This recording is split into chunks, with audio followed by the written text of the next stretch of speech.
Break के बाद एक बार फिर से आपका स्वागत करते हैं। हिमाचल विधानसभा चुनाव में बीजेपी के राष्ट्रीय अध्यक्ष जेपी नड्डा ने बिलासपुर में मतदान किया। बीजेपी अध्यक्ष मतदान के लिए बिलासपुर के विजयपुर में परिवार के साथ पहुंचे थे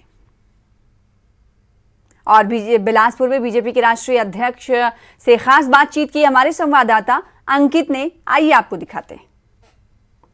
जेपी नड्डा साहब हमारे साथ हैं, राष्ट्रीय अध्यक्ष हैं भारतीय जनता पार्टी के और हिमाचल से ही आते हैं और आज खुद के गृह क्षेत्र के अंदर बैठे हैं। उनसे बात करते हैं। नड्डा साहब, आपसे जानना चाहूंगा कि जिस तरह से एक चैलेंज हो जाता है जब गृह क्षेत्र हो, तो कितना चैलेंज मानते हैं अभी हिमाचल? कोई चैलेंज नहीं। हिमाचल की जनता बड़ी सरल है और अच्छे से अपना जानती है कि किस तरीके से उसको अपना भविष्य बनाना है। हर चुनाव को हम सीरियसली लड़ते हैं, इसलिए हम कोई इस तरीके से चैलेंज के रूप में नहीं लेते हैं। आखिर जनता का वोट लेना है और जनता हमको आशीर्वाद देने के लिए आतुर है। मोदी जी के प्रति उनका अथाह प्रेम है, अटूट विश्वास है और उन्होंने जो मोदी जी ने काम किया उसको जनता ने देखा है। जयराम जी ने उसको धरती पर उतारा है, तो लोग आतुर हैं और मैं उनके साथ जुड़ा हुआ हूँ। जयराम जी एक नया चेहरा थे और अब मुख्यमंत्री का 5 साल का उनका कार्यकाल रहा है। कैसे देखते हैं कि एंटी इनकम्बेंसी कुछ हावी है? आपने देखा कहीं एंटी इनकम्बेंसी है?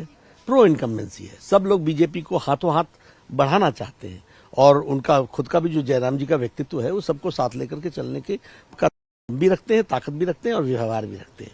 आम आदमी पार्टी की बात करें तो आम आदमी पार्टी हिमाचल के अंदर काफी पैर फैलाए, केजरीवाल जी खुद आए। क्या भविष्य देखते हैं हिमाचल के अंदर? आए पीछे गए पहले, क्रीज पर तो टिके नहीं। सब जगह जमानतें जब्त करा के आए हैं। उत्तर प्रदेश में करके आए, उत्तराखंड में करके आए और गोवा में करके आए। अब बारी हिमाचल की है।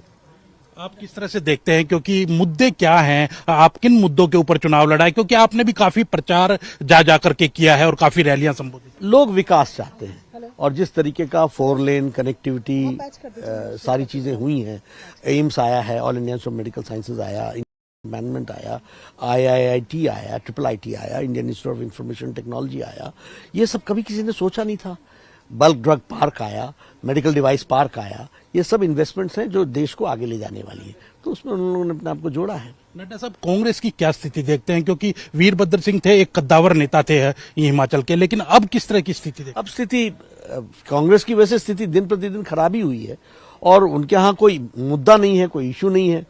उनका मैनिफेस्टो उठा के देख लीजिए, जो लिखा है उसने पढ़ा नहीं, जो पढ़ा है उसने लिखा नहीं, तो उनके यहाँ कोई चीजों की ड्यू डिलिजेंस तो होती नहीं। हिमाचल के अंदर एक रिवाज रहा है कि एक बार बीजेपी एक बार कांग्रेस, क्या है अब की बार? इस रिवाज में कांग्रेस धोखे में पड़ गई, उनको पता नहीं था और इस बार भारतीय जनता पार्टी रिवाज बदल रही है और हिमाचल की जनता बदल रही है। हम कहाँ होते हैं बदलने? आप देख सकते हैं जेपी नड्डा साहब हैं और जेपी नड्डा साहब ने साफ तौर पर कहा है कि दूसरी बार भारतीय जनता पार्टी हिमाचल के अंदर आने जा रही है और रिवाज जो है वो बदलने जा रहा है। उधर केंद्रीय मंत्री अनुराग ठाकुर ने दावा किया है कि बीजेपी रिवाज तोड़कर सत्ता में वापसी कर रही है। अनुराग ठाकुर ने हमीरपुर में मतदान किया। उनके साथ उनकी पत्नी शेफाली ठाकुर, पिता प्रेम कुमार धूमल और मां ने भी मतदान किया। वोटिंग के बाद न्यूज 18 से खास बातचीत में अनुराग ठाकुर ने कहा, डबल इंजन सरकार के काम की वजह से बीजेपी फिर से सत्ता में वापसी कर रही है। ठाकुर साहब, किस तरह से इस बार के चुनाव देखते हैं? हर 5 साल में कभी कांग्रेस कभी बीजेपी रहती है, इस बार लगता है आपको रिवाज जो है वो बदला जाएगा? मैं तो यही कहूंगा, जो भारतीय जनता पार्टी ने विकास के और गरीब कल्याण के कार्य किए हैं उसको लेकर जनता वोट भी करेगी और भारतीय जनता पार्टी को फिर अवसर देगी सरकार बनाने का। हिमाचल प्रदेश के चुनाव हमेशा प्रेम कुमार धूमल और वीरभद्र की वजह से जाने जाते हैं। दोनों दिग्गज इस बार चुनाव नहीं लड़ रहे, फीके लग रहे हैं आपको? क्योंकि पार्टियां पीछे रह जाती हैं, उनके नाम आगे चले जाते थे। निश्चित तौर पर लगातार 30 वर्षों तक लोगों ने एक गर्माहट वाली राजनीति को देखा है और वो थोड़ा इस पर आपको वैक्यूम नजर आएगा, अभाव नजर आएगा, लेकिन कोई भी स्थायी नहीं होता है।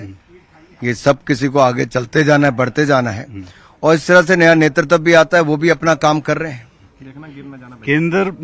केंद्र सरकार, तमाम मंत्री पहुंचे, लेकिन अगर कांग्रेस की बात की जाए, राहुल गांधी नजर नहीं आए, वो अपनी भारत जोड़ो यात्रा में थे। कांग्रेस ये कह रही है कि हम चुनाव जीत रहे हैं, किस तरह से देखते हैं? इसने किया क्या है जो चुनाव जीतेंगे? कांग्रेस जब सत्ता में थी तब भी कुछ नहीं कर पाए, केवल प्रोजेक्ट रुकवाने का काम किया है और अब भी कांग्रेस के लोग केवल झूठे वायदे कर रहे हैं। पुराने वायदे कांग्रेस के थे कि वो हर घर से एक व्यक्ति को रोजगार देंगे, नहीं दे पाए। फिर उन्होंने कहा बेरोजगारी भत्ता देंगे, वो नहीं दे पाए। फिर उन्होंने कहा वो किसानों के कर्जे माफ करेंगे, नहीं कर पाए।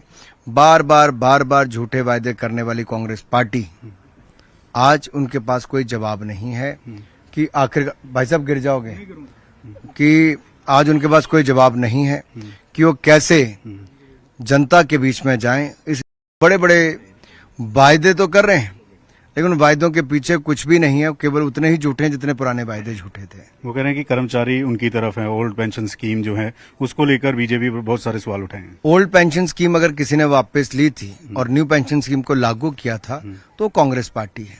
केंद्र और प्रदेश में उनकी सरकारें थी और उन्होंने लगातार 10 साल तक केंद्र में राज किया, प्रदेश में भी 10 साल राज किया, लेकिन कभी उन्होंने ओल्ड पेंशन स्कीम को लागू नहीं किया। भारतीय जनता पार्टी ने तो जो कांग्रेस की लागू की हुई न्यू पेंशन स्कीम है उसको पे भी 10% की बजाय 14% तक रिटर्न देने की बात। हमेशा बीजेपी और कांग्रेस का मुकाबला रहा है, लेकिन इस बार पंजाब जीतने के बाद आम आदमी पार्टी की एंट्री होती है। गुजरात में वो डंके की चोट पर कह रहे हैं कि हम कांग्रेस से ऊपर निकल चुके हैं, सरकार की तरफ हैं। हिमाचल में आम आदमी पार्टी किस तरह से देखते हैं? देखिए, अरविंद केजरीवाल जी से बड़ा झूठा कोई है नहीं, जो झूठ बोलते हैं फिर माफी मांगते हैं। कई मुकदमे झेल चुके हैं, भ्रष्टाचार में भयंकर रूप से डूबे हुए हैं, और ये तो कहते थे उत्तराखंड उत्तर प्रदेश में भी कि वो सरकार बनाएंगे, खाता नहीं खोल पाए, जमानतें जब्त हो गई। निश्चित तौर पर डबल इंजन सरकार के कार्य सबको दिखते हैं। एम्स पीजीआई से लेकर IIT, triple IT, IIM, hydro engineering college, central university से लेके, और ये सब 4 लेन से लेकर railway line, Vande Bharat express, सबको नजर आती है। ये काम किसने किया? भारतीय जनता पार्टी ने किया है, डबल इंजन की सरकार ने किया। धन्यवाद। तो केंद्रीय मंत्री अनुराग ठाकुर न्यूज 18 पर खास बातचीत करते हुए नजर आए। कैमरामैन विनोद के साथ पंकज पै, न्यूज 18 हमीरपुर। कांग्रेस अध्यक्ष प्रतिभा सिंह ने शिमला के रामपुर में मतदान किया। प्रतिभा सिंह अपने बेटे और शिमला ग्रामीण से कांग्रेस प्रत्याशी विक्रमादित्य के साथ मतदान के लिए पहुंची थी। बड़े बड़े वादे किए मैम, और इन वादों को लेकर सवाल उठे कि आखिर इतनी फंडिंग कहां से आएगी? हिमाचल छोटा प्रदेश है, कम रेवेन्यू है, और वादे बहुत कर दिए हैं कांग्रेस ने। तो आज आप क्या कुछ इस पर जवाब देना चाहेंगे? देखिए, we'll see. Let us form the government. Once the government is formed, then we'll see how to tackle the matter. कितनी सीटें जीतने का भरोसा है कांग्रेस पार्टी को? 40 में 40। 40 पर, लेकिन नारा तो आप लोगों ने दे दिया था कांग्रेस 60, बीजेपी 8, तो क्या वो ऐसे ही जुमला? वो भी है। वोटरों के लिए कहा जाता है कि पहले मतदान फिर जलपान, लेकिन देवभूमि में मतदान से पहले पूजा का रिवाज दिखाई दिया। हम आपको पूजा फिर मतदान की 6 तस्वीरें इस वक्त टीवी स्क्रीन पर दिखा रहे हैं। पूर्व सीएम वीरभद्र सिंह के बेटे और शिमला ग्रामीण से उम्मीदवार विक्रमादित्य सिंह ने शिमला के रामपुर में अपनी मां प्रतिभा सिंह के साथ पहले शनि देवी की पूजा की, फिर मां बेटी ने जाकर मतदान किया। दूसरी तस्वीर मंडी के सराज की है, जहां सीएम जयराम ठाकुर पहले पत्नी के साथ मंदिर गए और फिर पत्नी और बेटियों के साथ जाकर वोट डाला। ऐसे ही जेपी नड्डा ने भी बिलासपुर में पहले पूजा की, फिर जाकर मतदान किया।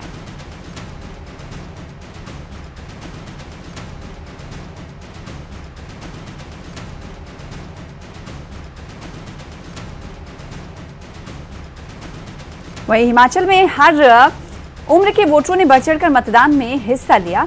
खास हो या आम, हर कोई सुबह से ही मतदान केंद्र पर वोटिंग के लिए उमड़ा नजर आया। हम आपको इस वक्त बीजेपी के दिग्गजों की 6 तस्वीरें इस वक्त टीवी स्क्रीन पर दिखा रहे हैं। पूर्व सीएम शांता कुमार ने पालमपुर में अपने मतदान केंद्र पर वोट डाला, तो मंडी से बीजेपी के उम्मीदवार अनिल शर्मा ने भी मतदान किया।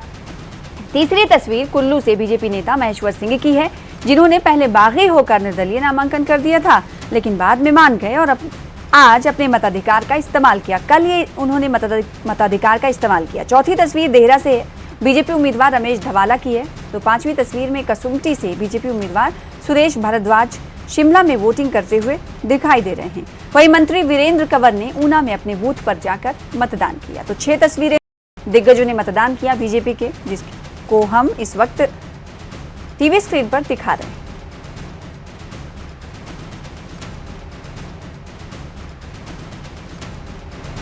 अब वोट डालते हुए कांग्रेस और बीजेपी के दिग्गज नेताओं की कुछ और तस्वीर देख लीजिए। तस्वीरों में आप सीएम जयराम ठाकुर, केंद्रीय मंत्री अनुराग ठाकुर, बीजेपी के राष्ट्रीय अध्यक्ष जेपी नड्डा को मतदान करते हुए देख सकते हैं। वहीं कांग्रेस की प्रदेश अध्यक्ष प्रतिभा सिंह शिमला से ग्रामीण कांग्रेस प्रत्याशी विक्रमादित्य और पूर्व सीएम प्रेम कुमार धूमल को भी आप अपने टेलीविजन स्क्रीन पर मतदान करते देख सकते हैं। 6 तस्वीरें और इन 6 तस्वीरों में आप देख सकते हैं कैसे इन दिग्गजों ने मतदान किया।